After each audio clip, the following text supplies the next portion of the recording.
Hi guys, and welcome to my channel. My name is Liz, and today is gonna be another story time. Also, if you notice that this hair and makeup or outfit are all the same, it's because this video is pre-filmed. It's pre-recorded, and whenever I post them is when I post them. But I do feel like my life is about to be like really hectic, and like I'm about to acquire I'm about to obtain a full-time job, and then I have a part-time job, and then this will be like my hobby. So I want to be able to pre-film all these videos just to post content for you guys, all 3 of my subscribers or whatever count they're at now. So today's story is how I got into my first car accident, which was it's awful. Not that any car accident is particularly a good experience, but you know what I mean. It was a pretty bad accident. So on this day, I was finishing up classes at my community college that I went to for a while, where I graduated from. And at this time, my friend was also at the same college I was, and somehow our courses like linked up, and we got out at like 9 o'clock-ish. So we were like, hey, let's go hang, let's go to Wendy's, let's get something to eat. Everything was good and fun. Had some bomb cheese fries. And then we took my car. So we were leaving Wendy's, and we were trying to figure out how to get back to campus so I can drop her off back at her car. So I didn't know where we were going necessarily, so when we got off the exit, let's just look at the GPS and see where we were going. So I put on my right signal and tried to go on to the emergency lane. And before I could even stop, or before I can even slow down and go onto the right lane, this big semi truck completely smashes into the back of my car, and my car almost did an entire 360 in the middle of a 3 to 4 lane highway. So, oh my god, I thought I was gonna die, legitimately. So I had to, my car did maybe a 180, and it was turning, and so I tried to take control of the car and turn it towards the right so I didn't get hit by any oncoming traffic from the other 3 lanes, and had to take control over it. And it was so it happened in seconds, and so I take control of the car and pull over to the right, and my entire window, the back of my window was smashed in. It was just like what would you picture, those Hollywood scenes of a car accident? If I can insert one, I will, but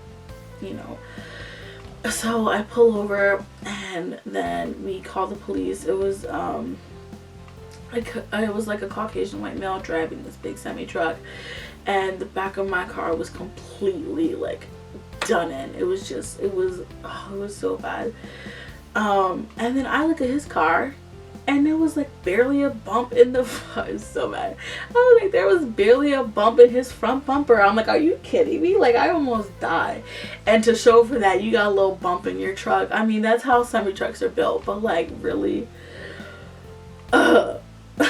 So call the cops, and my statement, I give my little statement, he gives his statement, and I'm telling the officer yeah, I was in the right lane and I was trying to pull over, and before I could even pull over, this truck, he was probably going in 80 to 90 miles an hour, for being 100% honest, he was speeding and he couldn't stop. So I was yeah, I was in the right lane and I was trying to pull over, and before I could pull over, he hit me. So what does this guy say? This guy who completely hit me dead on, and you can see in the pictures that I'm gonna post, there's no ifs, ands, or buts. He hit me, he rear-ended me, and that was it. What did he tell the police? Oh no, she came in from the middle lane and she was merging onto the right lane, and she got hit. I hit him. In what world? Any cop or anybody with eyes can see that it was a rear-ended accident. But no, he didn't want to take personal responsibility, and I was going back and forth with the insurance company for months.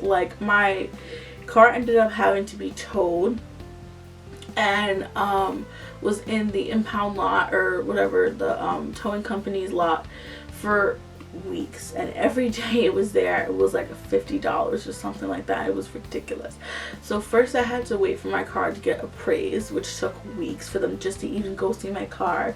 While during that time my car is racking up a bill just sitting there in the impound lot, and it was totaled. You couldn't drive it afterwards. I had to just get a whole new car.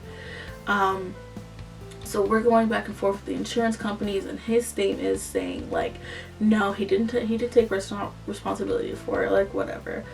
And he was saying, you know, I came from the middle lane, but I didn't, but whatever. So the insurance company didn't want, you know, to take blame for it, because the statement of the person who was driving the car, who was insured into that company, was stating it wasn't his fault.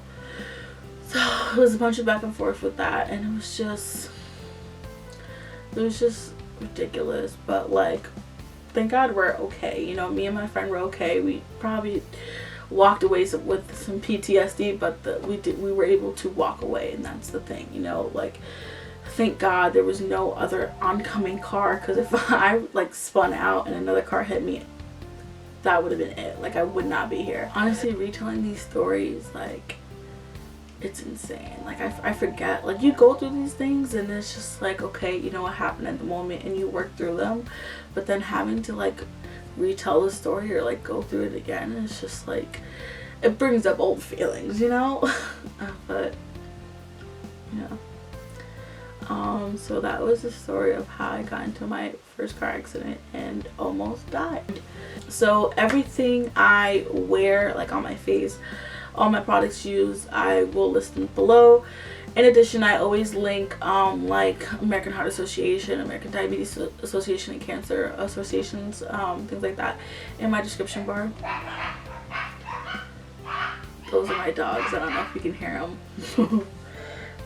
So yeah, thank you so much for watching.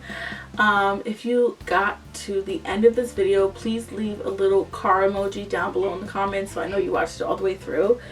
And it does help me a lot. Bye.